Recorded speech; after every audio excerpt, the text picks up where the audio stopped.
There's something about it because you're captured and you can't get out. Whatever you do, you're stuck there. You can't run away. We'll know that you can't handle the camera. And I'll support anything that helps support more liberty. That's all. It's easy for me because that's what my decisions are based on. Face to face with the hot breath of perhaps a wilding police officer. Can you imagine that? A wilding? They live in a chaotic world. You never know when they might go from 0 to 60. Like that. And put you in cuffs. And take away your liberty and put you behind bars for holding a camera.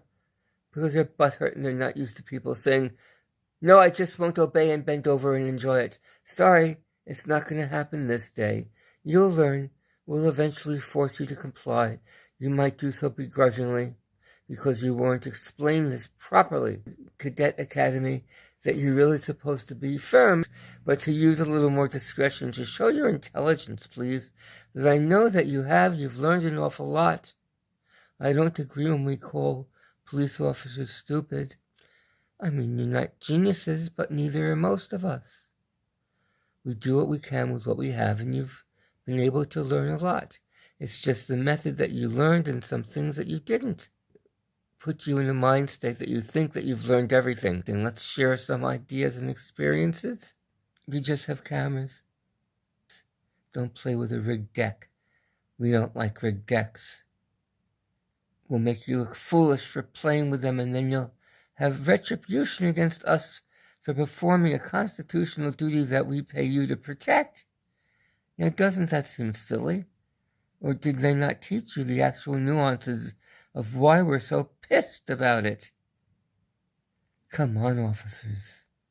There's got to be something in the back of your mind. You don't think that all First Amendment auditors and cop watchers are instigating, do you? The test of the press is to press upon you to make you feel uncomfortable, public officials and police. It's how you handle yourself under dire circumstances. This is just an extra. Annoyance. Annoying is not against the law. I know you'd like it to be, and make it disorderly. Anything you don't like that your feelings are, it's overwhelming your capacity to handle what you have. We're just there with cameras. We would be there for you if you were in trouble. As much as some of us don't like you.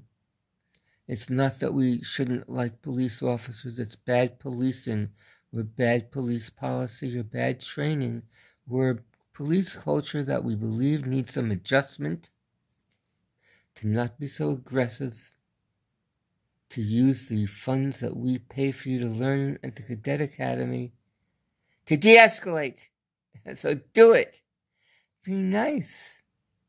And don't just jump on so heavy when the primary officer does. We know you have his back, but use your discretion too. There are some pugilists out there. Do you know of any?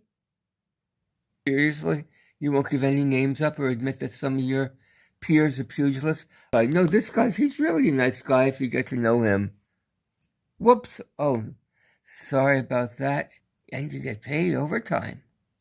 Can you imagine a job like this for someone just graduating high school with no other skills? A bully. He always used to go to the principal's office for getting in trouble, beating up people. He couldn't control his temper, and as he matured, he controlled it a little bit.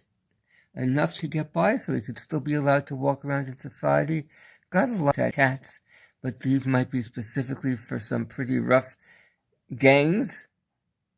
I've never seen so much law enforcement have tattoos right up and down their arm. It's a rough type of crowd sometimes that begins that at a young age. And they've had experience, but you have to mellow it with maturity and not come in as a pugilist mercenary for hire. We don't want that, and the public is not going to tolerate that after enough time. We're all human, and we all have our doubts and fears.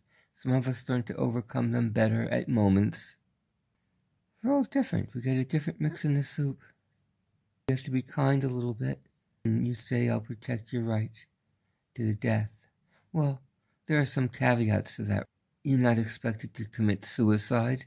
For someone who actually would gut you from the back, you can protect someone who's in the opposition up to a point. My only rule is I do not carve any rules in stone. That's my number one rule. It allows me flexibility to adjust as goals are achieved. The environment around us changes. Nothing is guaranteed.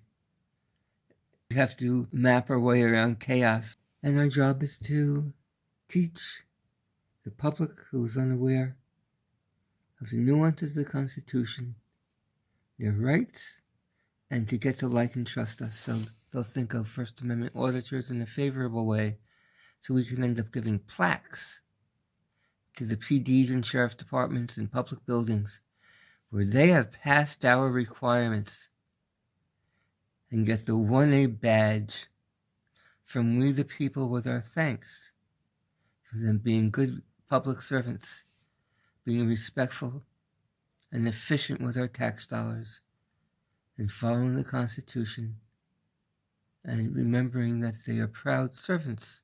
They volunteer to serve. Service is a wonderful thing, and we appreciate you for doing that. So do it graciously, please. We appreciate it. Signing off from Western Massachusetts. This is Leslie, the staunch constitutional originalist herself. Bye, y'all. Laters.